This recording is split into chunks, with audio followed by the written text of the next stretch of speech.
Shut up and sit down.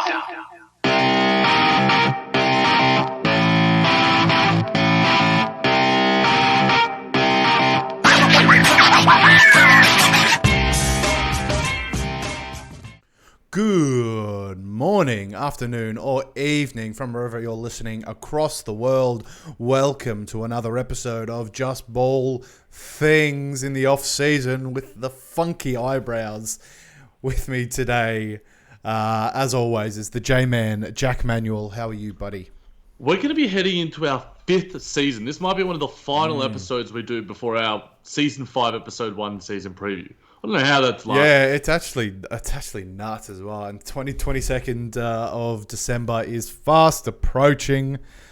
Obviously, free agency has happened since it's the draft has happened, and it's all been in the NBA finals have happened. It's all been in the space of 2 months or something like that. And within that same month, the next NBA season is going to start. It's 2020 has been a year like no other. Thank God it is close to closing out, and hopefully we can go out with a bang. Looking forward to this new basketball season, especially with the fixtures just announced, but I'm sure we will get into that. All right, as always, you can contact us at the JMan JBT, at JBT Nick. Twitter handles are just below our faces. You're so close, Jack. You're so close to pointing. No, it's just you're out of shot now. You just give it up, mate. We're also closely affiliated with OTG Basketball. They've got an awesome podcast network and news website. We can keep up to date with all things NBA. Make sure you give them a follow at OTG Basketball on Twitter. And they are also on YouTube. If you're watching us on YouTube, that's where you'll find them. At OTG Basketball on YouTube. Hit that notification bell, subscribe so you can catch all up-to-date episodes of JBT and all other shows on OTG Network. Facebook.com/JustBallThings. We're on Facebook. Give us a like and a follow there. And JBTpodcast@gmail.com, where we will read your emails on the show. Please, we need a mailbag episode, and that'll consist of one email. And I'll write it in. I don't care. Funnily enough, I did a mailbag episode for the Brooklyn Buzz, and we did it via Twitter. I feel like if I change the mailbag, like I've got more than 68 followers, or however many you have these days, so I'd be able to get some people responding with some NBA questions. We might do that throughout the season. We'll see how we go. Maybe mailbag JBT. We'll see how things pan out. I don't mind that. I mean that's the dream, Jackie boy. That's my dream anyway. I am up to 79 followers. 79? Yeah, not bad. So I am confident that, I looked through those follower lists, and I'm confident that at least 9 of those are bots. So we're back down to 70, which is where I've idled for a while. I'm fairly confident 9 of those are bots. So please get the follower count up. I was very active after the John Wall trade, and I won't be active again until probably the start of the season. Unless we trade, Bradley Beal. Then we can all cry together. All right. For those of you who are new, we'll get started into the Busick-Manuel scale. This is a JBT created scale that sums up how likely things are to happen in the NBA. We scale it on alternative fact, Twitter fact, Wikipedia fact, or fact. That be the scale. Jackie boy, we starting with some Wizards woes, or is this some Wizards wonderment? Wonderment is good word. Is that a word? Is that a word? I thought I just made that up. Look it up right now. You can play the music, I'll dance, and look up the word. The Washington Wizards is making noise. I drank some bleach all the way down to the blue, and now I'm starting to feel like Harry Potter.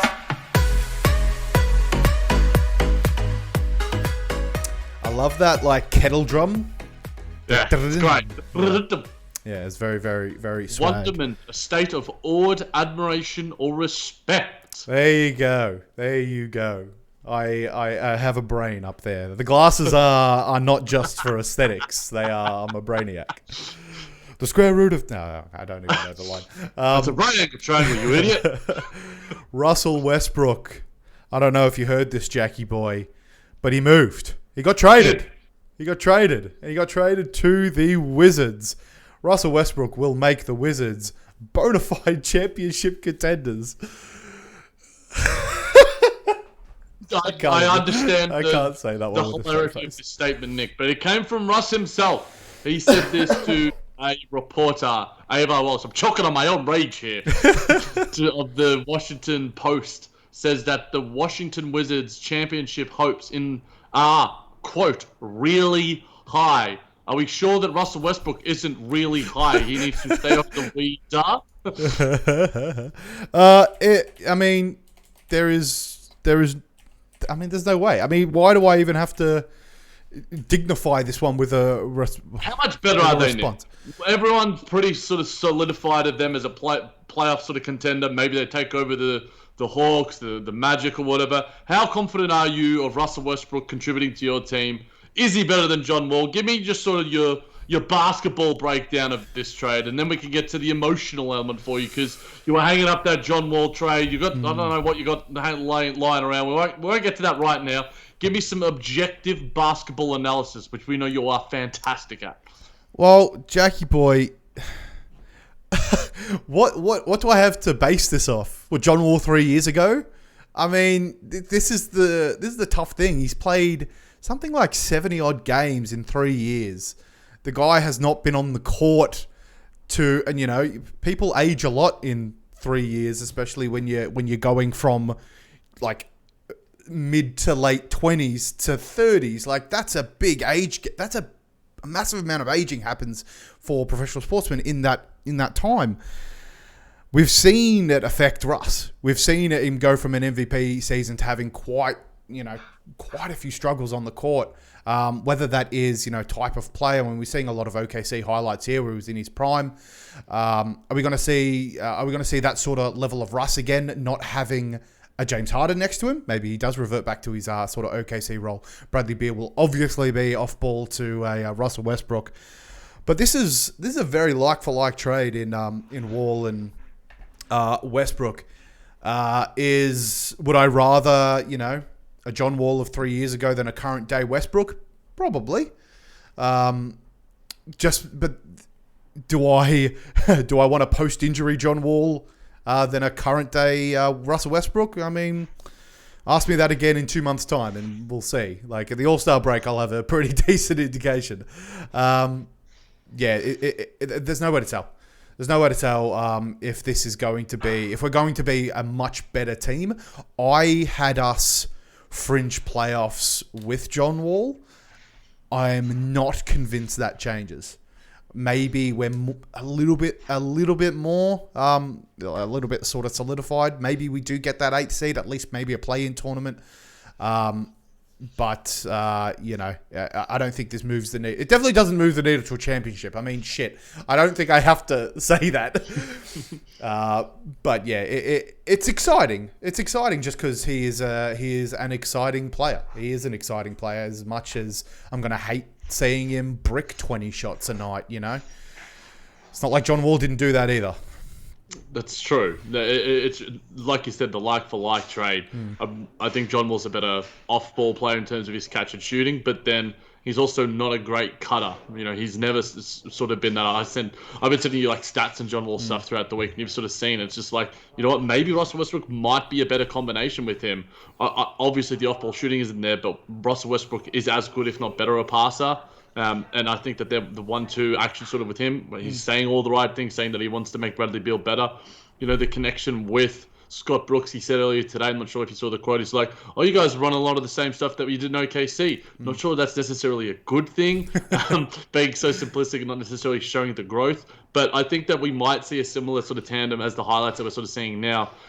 This Russell Westbrook, the one that we saw with Paul George, saw him take a step back and saw him be the number 2 guy. And he did so in a pretty capable way. He wasn't necessarily third team All-NBA like he was producing in the latter points of the season for the Houston Rockets. But maybe we get a hybrid version of that where he's sort of, still able to attack because the spacing on the Washington Wizards is pretpretty good. Thomas Bryant can shoot the 3 quite a bit, as can Davis Bertans. And then you add in some other guys, Mo Wagner and Isaac Bonga. The young guys, are they going to improve? Troy Brown, Rui Hachimura, these sort of guys. I think that they're going to be fun. And I think maybe this reinvigorates the organization a little bit. A lot of people are sort of saying, this doesn't happen without Bradley Beal. But, Nick, there's a link in our doc, the Beal tribute to Wall, which is just like a really heartwarming tribute that he posted to his Instagram. And I'm not necessarily sure he wanted it to happen. Like, I think maybe part of him did because there was tidbits from like the Athletic sort of saying that, Beal wasn't, or maybe, I'm not sure if it was Beal or the organization or both, weren't necessarily happy or confident with how he was attacking his rehab. Now, we've attacked Wall's professionalism quite a bit, and for due course, we've seen the lack of professionalism in terms of, what he does behind the scenes, what he does when he's with media. Not all the time. He's done some amazing things for the Washington community and the basketball community at large, which you can certainly attest to.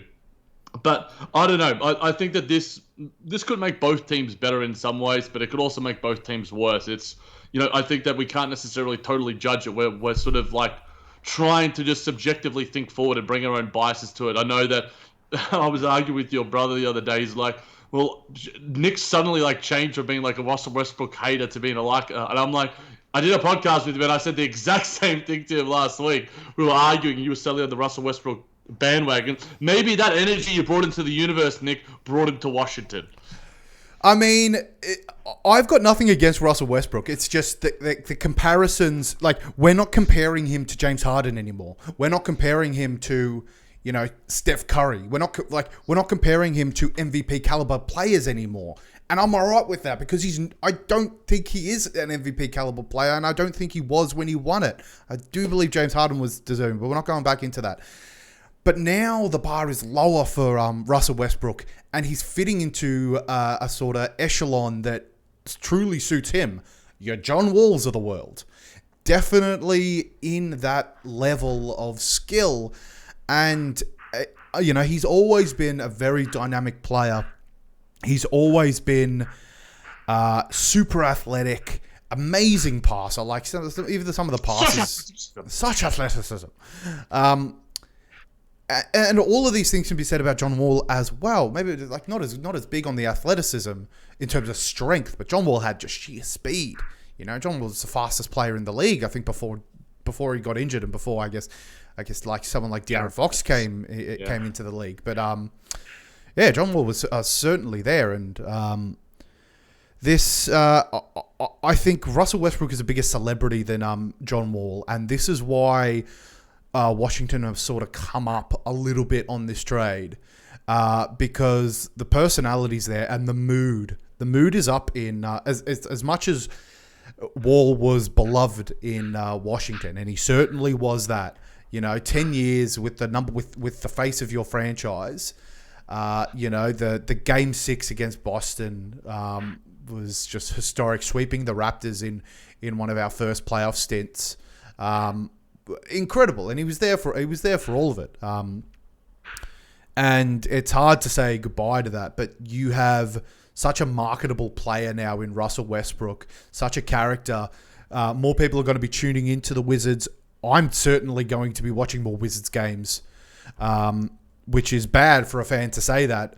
But, if the Lakers were playing at the same time as the Wizards were playing, I'd probably, like the Wizards playing in the way that they did. If John Wall was playing, I probably would have tuned in.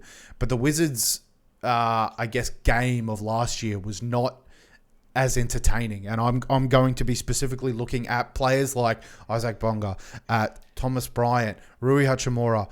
These guys are going to see a lot, a sort of uptick in usage isn't the right word, but they're going to have such good looks. And I haven't done enough research on Denny Avdia. Yeah, I don't even know his bloody name. I'm not sure if it's Abdia or Abdia. I always get it mixed up. So yeah. Interesting. Like our starting five is somewhat decent. Robin Lopez stuck in there as well. In terms of like center. I like that depth a lot for sure, and he was willing to take that backup role as well, which was nice. And Russell Westbrook just brings bigs into the game. We saw that with Steven Adams as a prime example. Houston didn't have any bigs, so that experiment didn't work. But he was the big. You're probably not going to see massive rebounding numbers, but you're going to see a similar vibe to a Wall and Gortat. Like it's and that's exciting. I love those little shovel passes. I love the dynamic between Russell Westbrook and Adams. But But again, ask me in a month, and if if Westbrook is hogging the ball, if Beal's usage, it's obviously going to be limited compared to this year. But if that plummets, if we see him taking ill-advised shots, and that's the biggest thing about his game, the ill-advised shot, he's a poor decision maker sometimes. Then I can very much turn on him. But he's a wizard now, so I've got to love him. Got to love him. Nick, before we get to some Brooklyn bits, I want to touch on a couple more things. Obviously, Wizards Woes is going to be a bit more extensive on this episode. If you want to play that background, the Ball is Life tweet, it's a bit of a tribute video to John Wall. We'll have a bit of a chat about him. Mainly you, because I want to sort of hear your thoughts on the man that brought you to this team. You would not be following the Washington Wizards if it weren't for him. You have his jersey, you have, hoodies and sweatshirts of his, you've bought his shoes. He's the reason why you're an NBA fan. He's a big reason why we have this podcast in a lot of ways as well. What does his departure mean to you as a fan of the Washington Wizards? It's the end of an era in a lot of ways? Well, the story of me picking the Wizards is not particularly an interesting one, because there is no location, there is no locale I don't know. There's no connection for an international person. So you're very much on the fly. But I remember starting to get into the NBA, because you were obviously a massive fan at that point. And I'm just like, you know what? I don't want, I had chosen Manchester City as my soccer team when I was very young, because I thought my dad went for them. Turns out he goes for Newcastle, stuffed it up royally. But I've been telling everyone I'm a Man City fan, and then we got bought out and we became ultra successful. And it's like, well, I don't want, and you cop the flack for that. You get a lot of crap. It's like, you bandwagon or whatever. And so I'm like, not doing that with my NBA team. I literally picked the bottom team in the Eastern Conference to be my team. And I'm like, Washington Wizards. I'm like, Wizards, that's a cool name. And that was literally it. And then I started learning more about it. And I remember you telling me John Wall was the guy. I remember Nene being one of my favorite players when we started. Remember that? And yeah, you just started watching him more. And his character, you grow to love him. He's my first NBA jersey ever bought was the Wall jersey. First real one, I should say. I've got a lot of less than real ones. But yeah, and he was just the most exciting part about the Wizards. He's so explosive. His defensive capabilities were amazing. I love a good chase down block. And he was certainly a villain for those. The highlight passings were beautiful. I mean, we're seeing right now the shot against Boston in Game 6. That was incredible. And all of these moments just add up. And I teared up watching this goddamn tribute just because it's sad to see him go. Like, I haven't been a Wizards fan for the entirety of Wall's of his draft. I haven't been a Wizards fan for 10 years. But his impact is... he's the best thing that's happened to this franchise over the past 10 years. He's like I've talked a lot of shit about John Wall as well. Like, he's like I feel like he's like a son almost. It's like you can scold him and, get mad at him as much as you want. But at the end of the day, like, you can't be mad. And I was going to make a joke about, burning my jersey and but he's been such a custodian for the Wizards that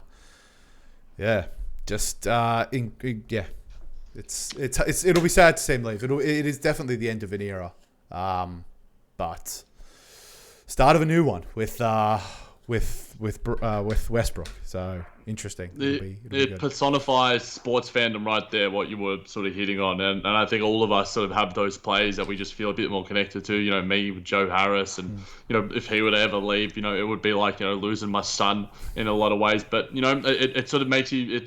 I made the comparison point with you earlier, Nick. I'm like, it's like D'Angelo Russell, and then you're like, you know what? Actually, it's not. And I'm like, yeah, it actually isn't. But I do feel that emotional connection to D'Angelo Russell because of the connection and the attention that he brought to the franchise. And now I'm sort of always going to have a soft spot for him in Minnesota. And we'll get to Minnesota a little bit later in the pod for some sad reasons. But in a lot of ways, this is sports fandom, and it's really awesome to sort of see. And, the narrative changes. But last thing before we do move on, Nick, do you see Beal being moved? Do you see Harden being moved? Which one do you think out of those two? I think I put out a poll early in the week. Who do you see being moved first? I think the overwhelming majority of people picked James Harden.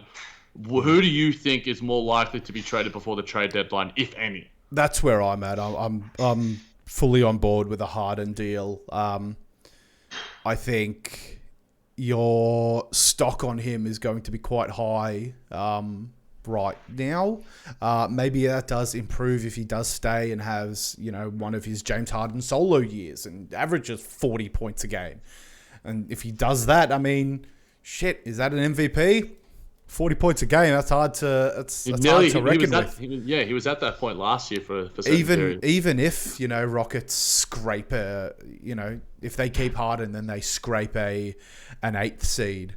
At 40 points a game, it'll be hard to deny him an MVP. If that does happen, he was certainly on track for it last year or the year before. Yeah, he was for a significant portion. That sort of Westbrook took over a little bit. Yeah, that's right.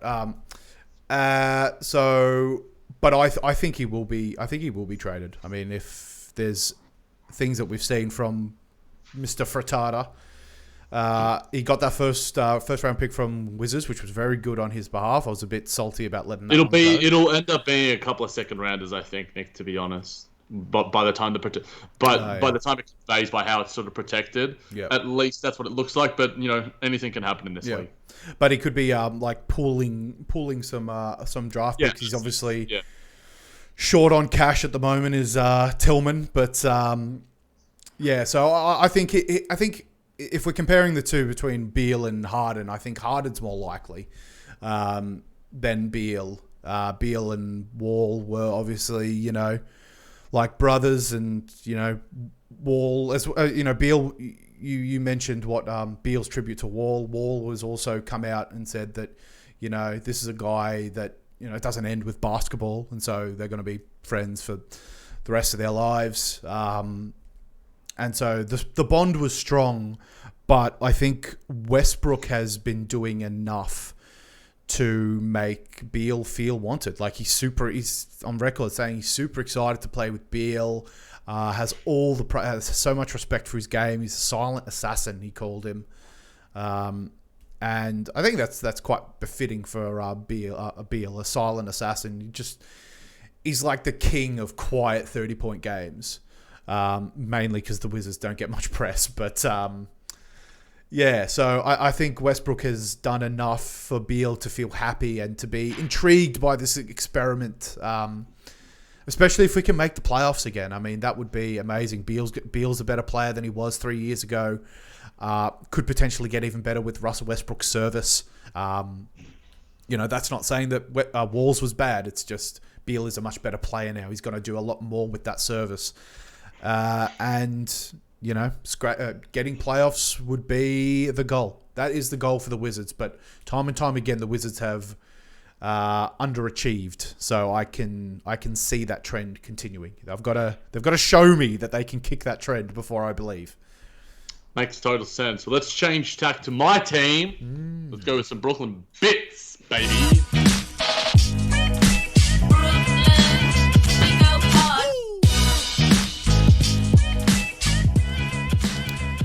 Woo, Jackie boy, we have started this one strong. People are going to be so confused because they're like, I thought this was the Busick-Madwell scale. And then you're talking Brooklyn bits and Wizards woes. We're confusing people. Segments on segment. Segment Yes. Kyrie Irving has every right to speak to the media. Jackie boy. Did you say not to speak to the media, or did you say to speak to the media? I said to speak to the media, but I guess it doesn't matter. They're the same point. We could just interpret it the different way. Okay. Jackie boy, what has brought this one up? what brought this one up was the fact that Kyrie communicated with the Brooklyn Nets media team that he was not going to be speaking to them at media day with his PR or his agent sort of just sending them a piece. It's just like, I'm committed to being on the court and producing on the court, and I'll deal with the media however I want to deal with them. And a lot of kerfuffle happened, and I got a couple of good tweets out, which was nice. And they're still getting some likes and a little bit of traction here and there. And Nick Fay, and Matt Brooks and I chatted about it for a solid amount of time on the Brooklyn Buzz yesterday. And I think that at the end of the day, he deserves not to speak to the media. There's somewhat fact in this. So Twitter, Wiki, whatever. I'm not going to necessarily scale it because what happened today proved the point of why he doesn't speak to the media. Brian Windhorst spoke on the jump and overanalyzed and took out of context the comments that were made in the communication he made with the Brooklyn Nets media and surmised that he's not going to speak to the media for the entire season. What was then clarified hours later by Newsday and Scoop B, these people who are quite connected to Kyrie Irving and the Brooklyn Nets, was that no, it's not for the whole season. It's just for certain periods of time. And it just proves that people like ESPN, The Athletic, all these that have their narratives and agenda about calling Kyrie Irving the disruptor, despite the fact that his disrupting claims were to further the Black Lives Matter movement and social justice, which is absolutely freaking ludicrous and it's disgusting. The attack on his mental health by the man made of barbecue sauce, Kendrick Perkins, all of this BS that comes from Brian Windhorst, and the fact that they were laughing at his claims of why he was doing it. And Brian Windhorst needs to detract something because everyone made the assumption, because that big fat dude at ESPN made the assumption that he's not speaking to them for the season. But he didn't say they weren't speaking to them for the season. My initial reaction, because I saw this in real time, I was chatting with Nick Fay in our DMs, I'm like, maybe he might have COVID. Maybe that's the reason why he's not showing up to media day either. And look, that could be the case as well. We don't necessarily know, but hopefully that's not the case. I'm not, speculating. What I will say is that he does. These are the reasons why he doesn't speak to the media. But at the same time, he has an obligation. As an NBA player, you have an obligation to speak to the media. And I think he's going to be fine speaking to the likes of Matt Brooks, who is an awesome reporter for Nets Daily and a good friend of mine. All these other Malika Andrews at ESPN, who's a much more credentialed and measured and intellectual reporter than the likes of Brian Windhorst and barbecue sauce man Kendrick Perkins. These people, I think Kyrie Irving is going to be fine speaking to. He's got his social media as well. He came out in response sort of with an Instagram post, which I posted on my profile as well. Just check it out down there. Just scroll down my timeline. He was posting Kendrick Lamar, sort of him vibing to Kendrick Lamar verses as well. Basically, it was Windhorst taking it and just proving Kyrie Irving completely and totally correct. Now, whether Brian Windhorst has a vendetta against Kyrie Irving, he very well could, because Brian Windhorst's allegiances lie with LeBron James. He has a book about LeBron James. A lot of his fame and wealth is because of LeBron James and because he's somewhat been anti-Kyrie.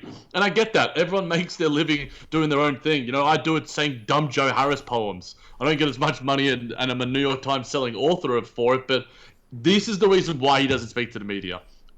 Can two things be right at the same time? In that he should still have the obligation to speak to the media. It's not that like Spencer Dinwiddie and Karis LeVert and Kevin Durant are going to be like, you know what, I don't want you to be doing this. I think they're going to be fine, whether they have to lift up the slack a little bit here and there. I just think it all needs to be with the right intentions. And I think Kyrie Irving does have the good intentions at heart. I think the over-analysis from people like Brian Windhorst, a lot of people at The Athletic, they were just they were calling him like cowardly and besmirching his character. And it's just like, how much does this truly affect you? Like, really, at the end of the day, does Kyrie Irving not speaking to a reporter, does that truly affect you at your core? Like, you are getting as angry about this as, like, Donald Trump and the coronavirus response and stuff. Like, that is the level of emotion that you're bringing to a subject that has little to no value to your life or impact. It just makes no sense how people get so up in their feelings about such BS. And I get up in my feelings about the response because I think it's an attack on a person and not a person as a basketballer. attack Kyrie Irving for some of the stuff he does on the court and not playing defense and being lazy and maybe being a bad on-court leader. But the behind the scenes and the character stuff and all of this, it just proves the point. And, he has every right to not speak to certain media. So that's why I'll give this a Twitter or wiki fact. But I also think that as an NBA player, you need to front up to the media in post-game press conferences and at media days or whatever. So Kyrie Irving still has to have a level of responsibility if he wants to truly be a leader of this Brooklyn Nets team. Yeah, it's part and parcel with the job, isn't it? It's it's not just there are certain media, like you said, obligations that you need to fulfill.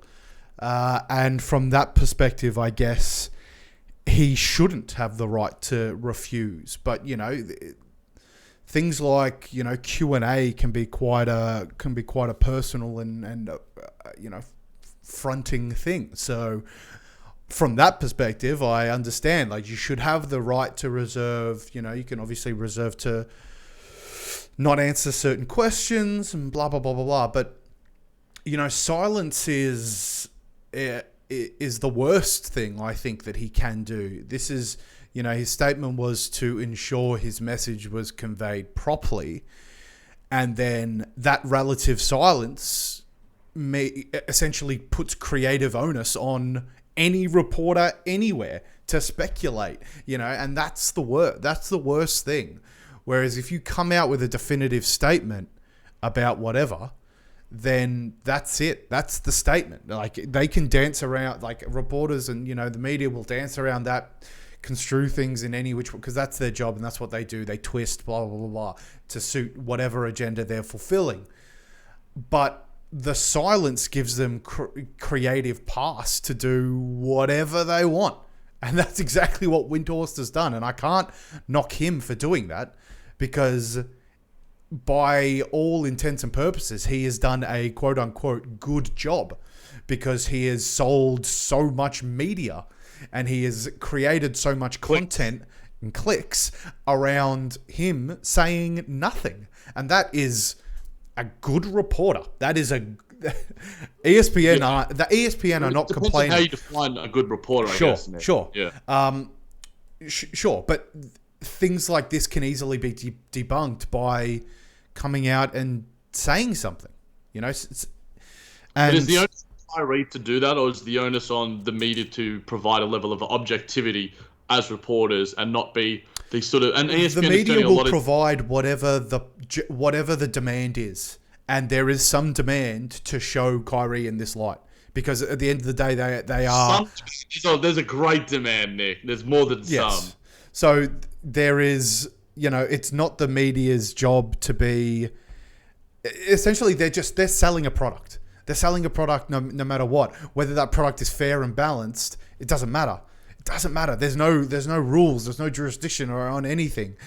I mean, that's why you can get these crazy conspiracy news, stuff. At the end of the day, if it generates interest, that's what they're selling. They're selling information. Slippery slope. Yeah, slippery slope.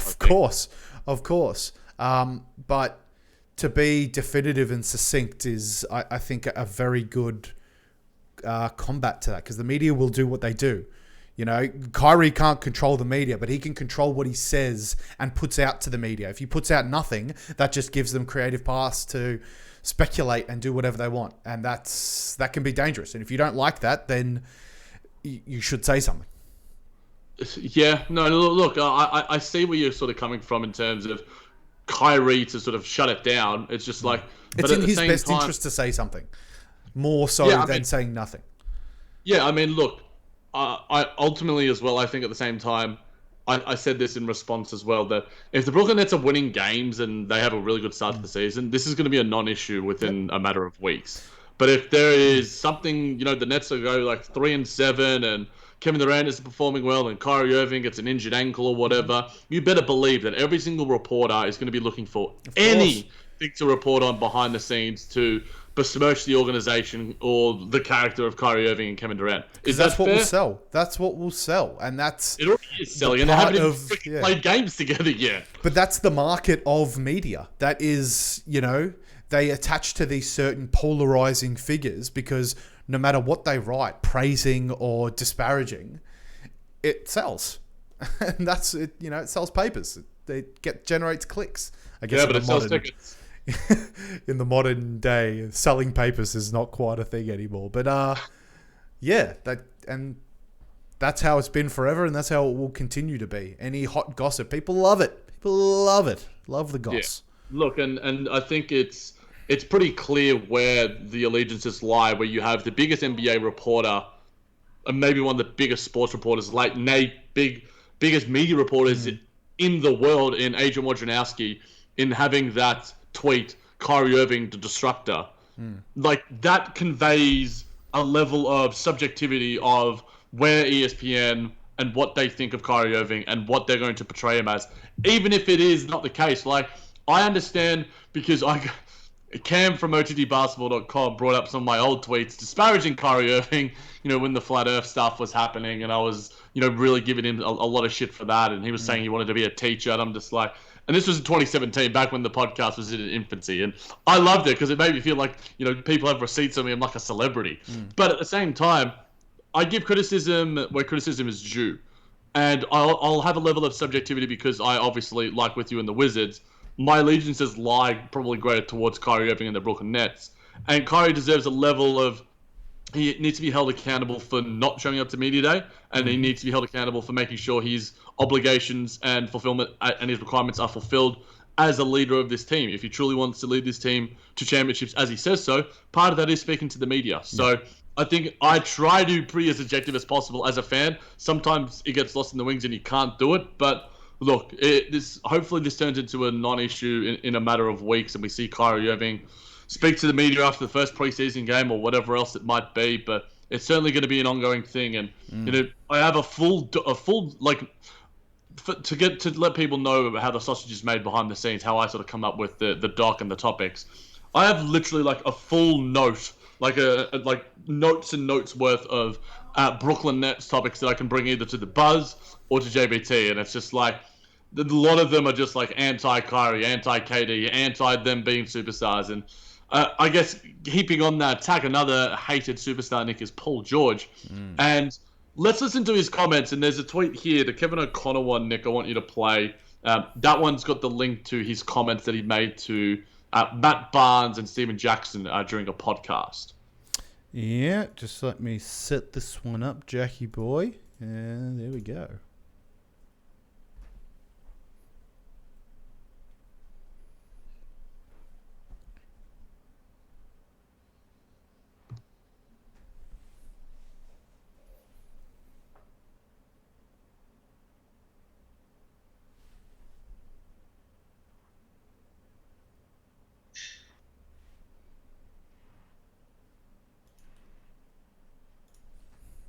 All right, Jackie boy.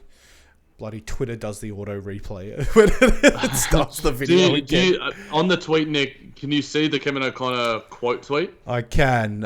Interesting comment. Paul George finished 33% of his total plays using the pick and roll, which was a career high. The prior high was 25% in OKC. That's very different from a Ray Allen and JJ Redick style role. As Mr. Sean Carter, happy birthday to Jersey for the other day as well. Men lie, women lie, numbers don't, Mr. Paul, Mr. George, Mr. Pandemic P. Now, you can choose to play... Excuses. You can choose to play the lowlights if you want, Nick. I don't want to flame dudes a lot, but Paul George needs to take a little bit of accountability and responsibility. We were relating to that to Kyrie Irving, and we related to all these players in terms of, especially when the weakness within the Clippers organization is a lack of leadership and a lack of accountability. And it starts at the top with your best players. And Paul George is the second best player at that team. He did also come out to provide, the full picture. He did respond to those comments to provide clarification when he spoke to some media outlet. I'm not necessarily sure, but this is via a Facebook page. I wanted to clear the air on that. I respect Doc Rivers, and he's a hell of a motivator. The notion that I'm putting the blame on Doc is not the case. I'm the one who blew the 3-1 lead. Good. All right. Well, then, I guess when you're chatting with players, it's like when Kyrie and KD were chatting with each other, former players, whatever. You sort of get in a mode of thinking. But Paul George has done this a lot. He's like wants to retire a Clipper. He said the same thing about Indiana. he says a lot, but does he back it up all the time? Not necessarily. His best season with OKC was, MVP level. We saw some highlights, with Russell Westbrook. Russell Westbrook was the second best player on that team. And, he was able to lead them. Obviously, we saw, we see the shot in our introduction every week if you're watching the podcast at home, what happened in that series. Paul George obviously injured in that as well. But he also called that shot from Damian Lillard a bad shot. He's good at deflecting, and it didn't seem to me until he was called out by social media and Twitter or whatever. We saw the beef back and forth with Damian Lillard, in the bubble and stuff, and he was just coming up with, and it's just like, dude, you have no leg to stand on.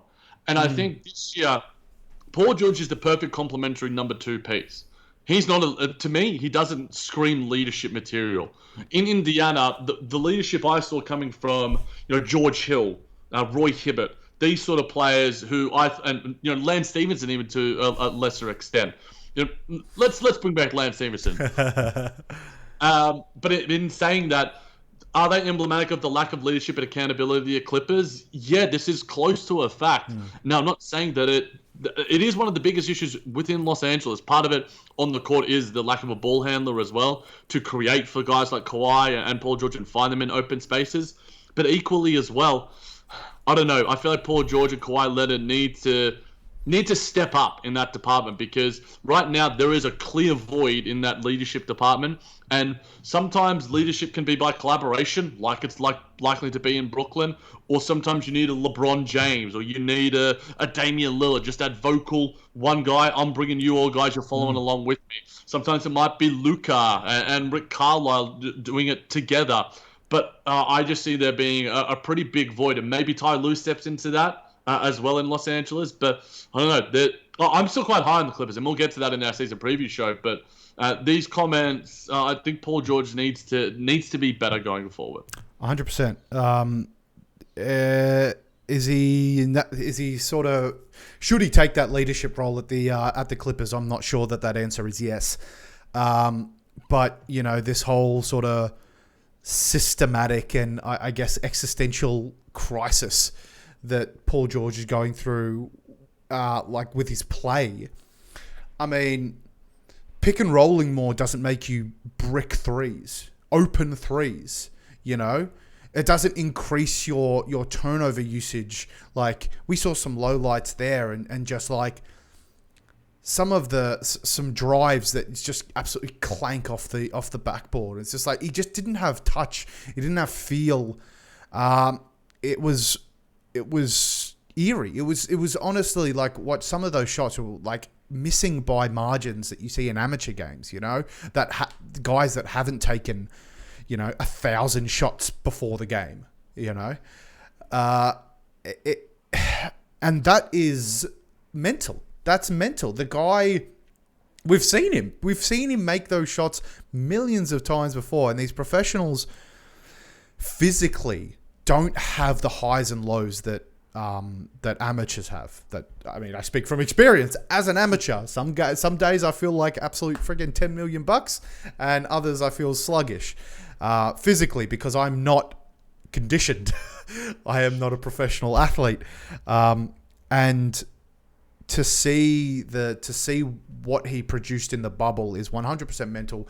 He came out and said that he had XYZ mental issues, and the bubble was really taxing on him, and I'm buying into that one. I mean, that's 100%. We've had a few people come out and say that even LeBron, after winning it, that the bubble was the hardest thing he's ever had to deal with, and that 100% plays into account. Will he be better next year? Will he be better for the experience? I think so, and I don't think we're going to see that level of Paul George as consistent as we saw it in the bubble. Better circumstances and all of that.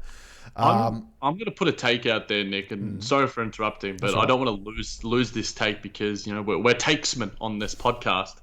I think Paul George could be an MVP contender next season.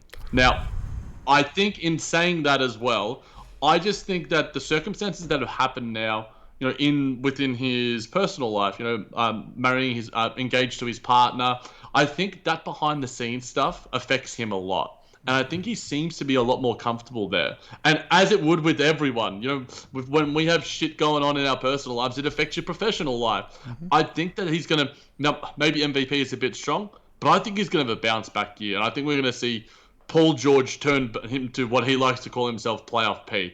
I think the Clippers are going to be good, and I think Paul George is going to be a big part of that. I mean, Paul George was sort of like the case study for how changes to a normally very regimented system can affect players on a professional level. And he was sort of, like the poster child of that, which is bad in a lot of ways. But again, like you said, I think he will bounce back. MVP is a bit much for me, given that Kawhi Leonard's on the team as well. He's going to want he's going to want to prove something as well. Kawhi Leonard is a much better player than Paul George.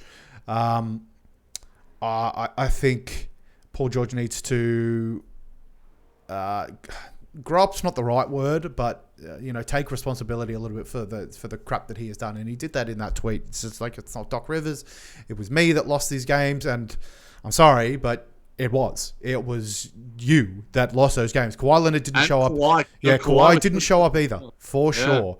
But Kawhi's errors were not nearly as egregious as Paul George.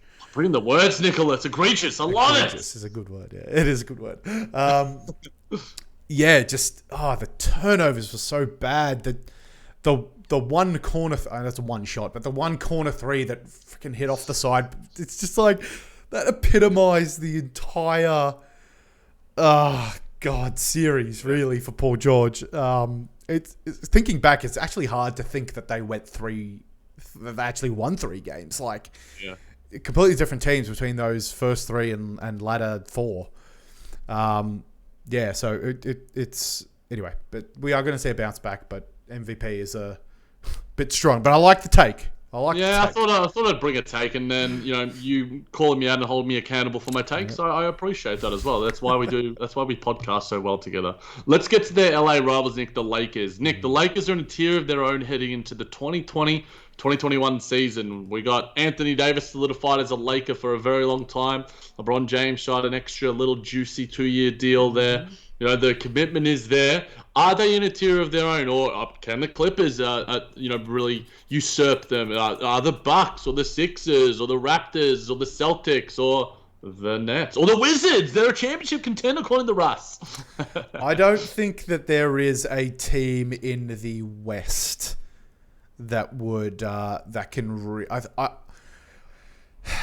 given what we saw from the Lakers during the season, the instant freaking chemistry that they had, and then the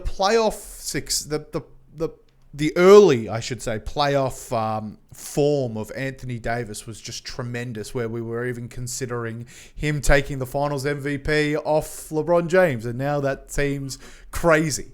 LeBron James is not going to age until he does, and that's the blanket rule. Until we see him slow down, and I guess we have a little bit, like defensively. Even though defensively he was good this year. He's good. I think it was just motivation in that first Lakers year. Really, like he knew that it was not, and the injury, and it was just like, you know what, there's no point. And people knock LeBron James for that, because he always compares himself to Jordan. It's like Jordan would never take months off, and maybe if Jordan was playing at this level at 36 years old, maybe Jordan would. I don't know. That's just hearsay. That's speculation. But I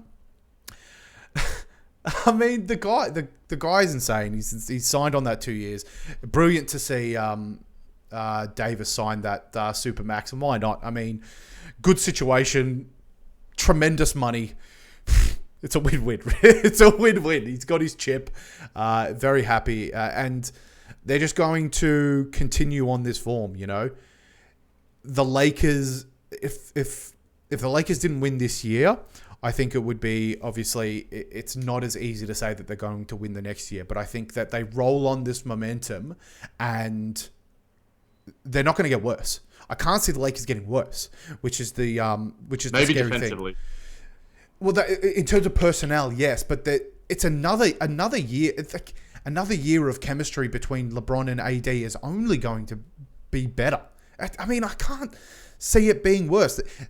I feel like, and if you would ask me like 2 years ago, or even when these trades happened, will the first year of this experiment be their best year? And I think most people would have said no. You got to give these superstars time to gel. Time for Vogel to figure out something with the team, the pieces that fit around them. And they've hit the nail on the head in the first year. And I mean, I think they're just going to get better. So yes, I do think that they are in a league in their own in the West. I have almighty faith in the Brooklyn Nets, Jackie boy. I have almighty faith. I've lost faith in the Sixers, and I'm putting it all into the Nets. The coaching changes are astounding. The addition of those, and I think those front office changes. Is that front office? I guess. I mean, nah, it's Sean Marks. No, but as in, does the coaching count as front office? That's not front office, is it? No. Yeah, nah, not really. It's just The personnel changes in the coaching area. Tremendous. I think those are as important as the on-court changes for the Nets. So that's amazing. Obviously, their personnel is incredible. I have insane faith in Kevin Durant, and why not? And so I think the Nets are going to be the biggest rivals to the Lakers, which may be a little bit of a take, given that you've got Milwaukee, given that you've got, Toronto, Boston. You've even got the Sixers and Boston. But I'm super high on the Nets, man. I mean, I just love Kevin Durant. If LeBron James wasn't in the league, he'd be even without seeing him after injury, he'd be he'd be the best player in the league for me. I'm a stan. I mean, obviously. And I'm so excited. I'm just so excited.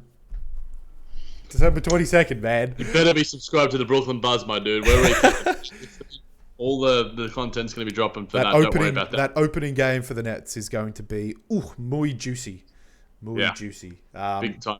But yeah, I think they are in a league in their own. But I think when it comes to... I don't think you're going to see a lot of regular season stuff from the Nets. I don't think they'll finish top of the East.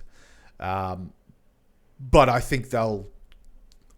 I think barring some catastrophic injury, or, if the chemistry isn't what I think it will be in my head, then I think you'll see Nets come out of the Eastern Conference final, which would be amazing, Jack. Imagine that. NBA Finals for the Nets.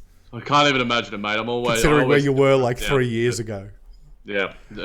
The start of this podcast. Makes you reflect when we're coming up on our half decade doing this thing. But in saying that, I'm a little bit low on the Lakers, despite the fact that I picked them to win the championship at a latter point last season, just before the restart. I just think it's so hard to go back to back. And I think that the taxing element of doing that, Golden State didn't do it, did they? They won 3 out of 5, and they won in between. I mean, it's insane. That's why you bring new blood, and they have done that. They've made such smart trades, and they're going to want this chip, and they got rid of Danny. They got rid of the brick machine himself in Danny Green. You bring in some like I said, some new blood, and they're gonna want, and AD's not going to be happy. LeBron's never going to be happy. I don't think that they're going to sit on their laurels.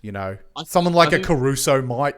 You can see that, but given how much LeBron loves, Caruso, and I just think mentally they're just made. I think they're made for it.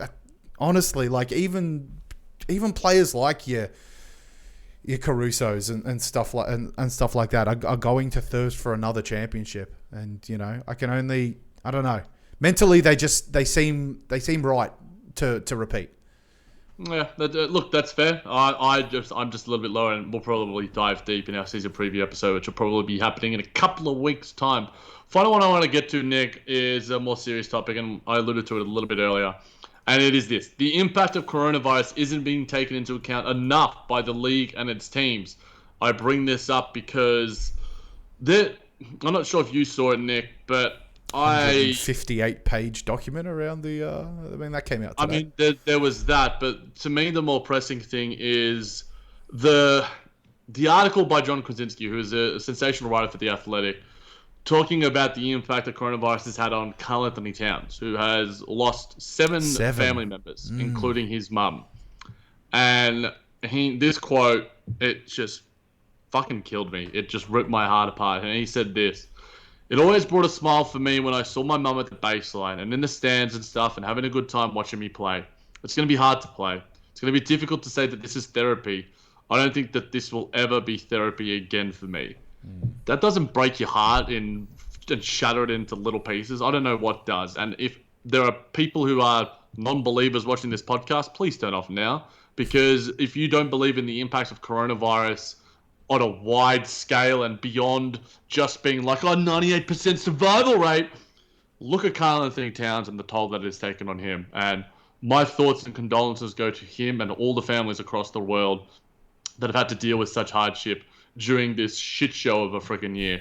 And Mo Bamba of the Orlando Magic has said that he's still dealing with COVID-19 symptoms despite, being diagnosed for it in June. And he clarified that saying, he's still fit and stuff, but there's the loss of taste and there's because it's the novel coronavirus, we're getting new information weekly, monthly by the long-term lingering effects of it. It's not just are you dead or are you not? It's a quality of life thing. And I think to lose the value for the human condition and human life, and I think that the NBA is a little bit money hungry in this, and the NBA owners are certainly money hungry in this.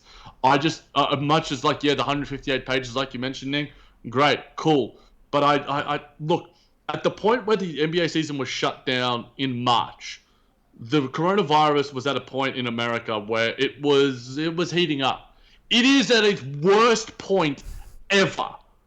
There are thousands of people dying. Hundreds of thousands of people have died. There are hundreds of thousands of cases happening. And it just seems to me that it's just like, all right, now we're going into the real world. We're not in a bubble anymore. We're going to fly around. We're going to have the nature of just everyday life impacting. We're seeing what's going on with all the other sports in the EPL and in the National Football League and in the baseball leagues happening. It's insane. And I just wanted to bring it up because of the fact of that. And I think Luka Doncic made the most salient point of Media Week, sort of saying, he was asked, who are going to be the contenders this year? And he's just like, which team isn't having COVID positive people? And it's just like, yeah, basically. And I chatted about it a little bit on the Buzz, a mailbag question in terms of what are going to be the biggest effects on the Brooklyn Nets team. COVID was one of them that was asked. And I'm like, it's definitely COVID. We are still in the midst of a raging pandemic. Yes, there is a vaccine on its way, and with our fingers and toes across that comes in days and weeks rather than months and longer term. It hopefully is going to change everything. But until that point, just everyone needs to have a little bit of common decency, empathy, put on a freaking mask, don't go out, and just spread apart. And even if we're lucky enough to be in Melbourne, Nick, and we've been shut down and we felt the effects of the lockdown, and it freaking sucks. But when you hear the quotes from the likes of Karl Anthony Towns and you see that it is beyond just this, my livelihood is being taken away. I can't go out to the restaurant and have a meal. I can't go out to a nightclub or whatever. This is killing people.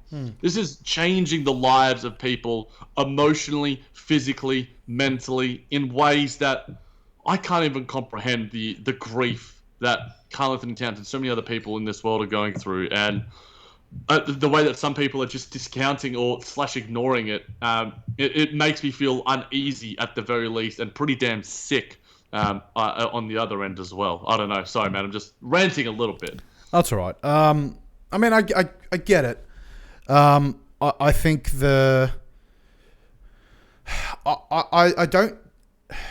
I don't technically really agree with this point, because I think the league has done everything that they can, given the pressures from owners and all of that. And obviously they still need to sort of make money so that their players can, the Players Association, we say the money, but it's not just money for the owners. It's not just money for the players. It's money for the teams and the organizations, and they employ a lot of people. It's ultimately it's money for regular people as well as the owners. I mean, they wet their beak as well. but I think the league has done and has shown that they are capable of doing quite a lot in education on this virus, on appropriate steps on how to contain and run a successful league in the bubble, albeit in the bubble. They're going to take lessons learned from the NFL, who have not done it in the bubble. They're going to take lessons learned worldwide on how to do this once. I mean, they charter private jets around anyway. No fans in the stands is massive. You're going to see limited, limited sort of cases, but it is still rampant in the States. So I think because the families get in contact with players, and they're outside in the open world, and so because it's so rampant, the chances that you're going to see players get it, and we've seen it in England. So many players have come down with coronavirus, but they do such a good job of tracing it. The difference, and I agree, that I didn't mean to discount all the great work that the NBA has done, but I think as well, the nature of the NBA schedule, the NFL, EPL have a game per week. Yeah. And obviously that there are other teams that have, a couple of extra games with Champions League, Europa, internationals, whatever. But the NBA has 72 games in 150 days or something like that. That is insane. There are going to be positive cases, and what are you going to do when one player on a team gets it and you have to quarantine all of them and the other team? How are you going to make up that game? What is it going to be for league parity purposes, health and safety purposes? I hope that those are being thought of and is still the utmost priority. I'd like to think that it is, but at the end of the day, money talks, and like you said, it just doesn't talk for the people who are writing the checks and the owners. It certainly does help for them, or quite a bit, but it also is for the players. It also is, to a lesser extent, for the people who are employed by the organizations. But I also like to think that these billionaires can still pay those people. A lot of good owners have been doing that throughout this pandemic, because at the end of the day, regular folk who are truly struggling compared to these multi-millionaire billionaires, they're the ones that are really going through the hardship right now. And while you might need extra $1 million to invest or donate to Donald Trump, whoever else you might be, I'm over-exaggerating a little bit here, but yeah, I'm just really wary and cautious in a lot of ways, and I think I'm worried about what is going to happen inevitably. Players are going to get it, and the NBA is a different. You don't have a bubble anymore. How are you going to figure this out? Are you totally ready for it? You've got the precautions in place, but do you have the precautions in place of when it's going to happen? If Kevin Durant or Kyrie Irving get it and they verse the Lakers in a back-to-back, you're going to be quarantining the two biggest teams with the two biggest superstars for 10 days, 15 days, whatever the heck it is. It is going to be a shit show of a season if and when it does happen, Nick. And I think it's being underplayed as a storyline. I don't think it's going to come down to that, though, because I don't know how they're doing it in the EPL, but you're seeing players get it and the whole team doesn't have to quarantine.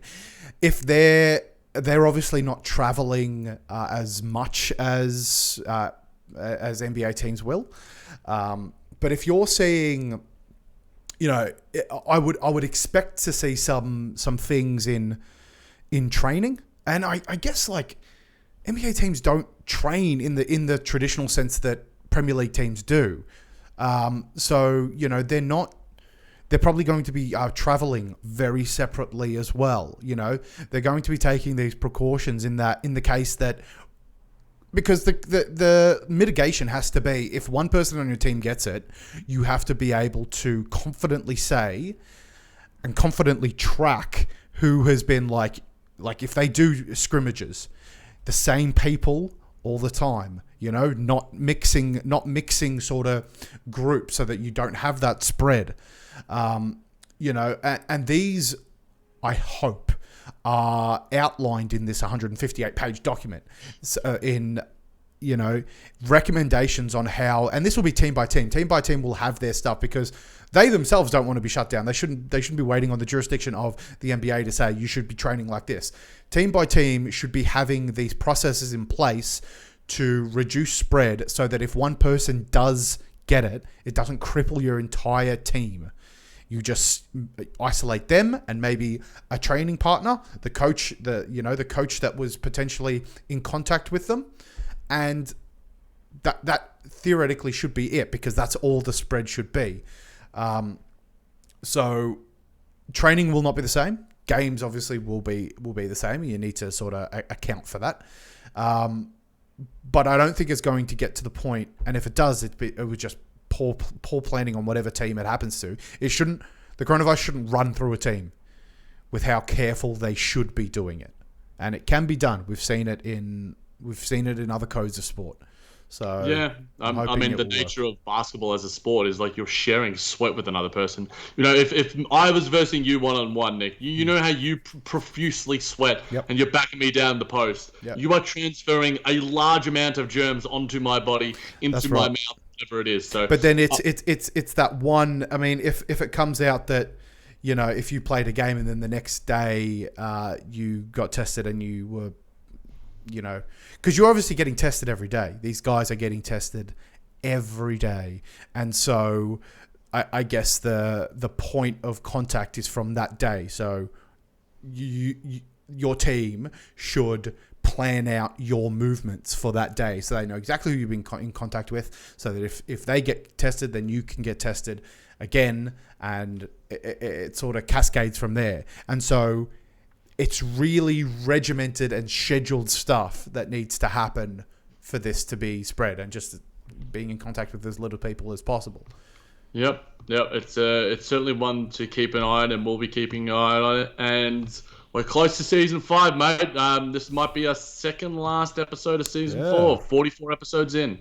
Oh, exciting. It's been a long year, Jackie boy. 44 episodes has got to be a record for us, I think. It might be. I think it might be for us, yeah. Yeah, and that's like I don't think we weren't doing one every week during the lockdown either. Like, we took a little bit of a break, and yeah. I mean, we didn't do one last week because, work reasons and Thanksgiving. Whatnot. Well, let's just put it down to Thanksgiving. Yeah, Thanksgiving. Yeah, that's it. All right, I think that just about does it for another week, for our penultimate episode, potentially. So we'd just like to say thank you for tuning in to Just Ball Things. You can catch us on Apple Podcasts, Google Podcasts, Pocket Casts, Player FM, Spreaker, Spotify. I hope we were in your wrapped podcast for the year, people. Come on. Wherever it is you listen to your podcast, we will be there. Do us solid. If you're listening to us on Apple, leave us a rating and review. 5 stars, please. It helps us out a bunch. If you're catching us on the YouTubes, smash that like button. Make sure you hit the subscribe and hit the notification bell so you know when fresh content comes out on the OTG network. So remember, it's you guys that make this show great, so we appreciate any and every post heading our way. So until next week. Keep balling, superstars.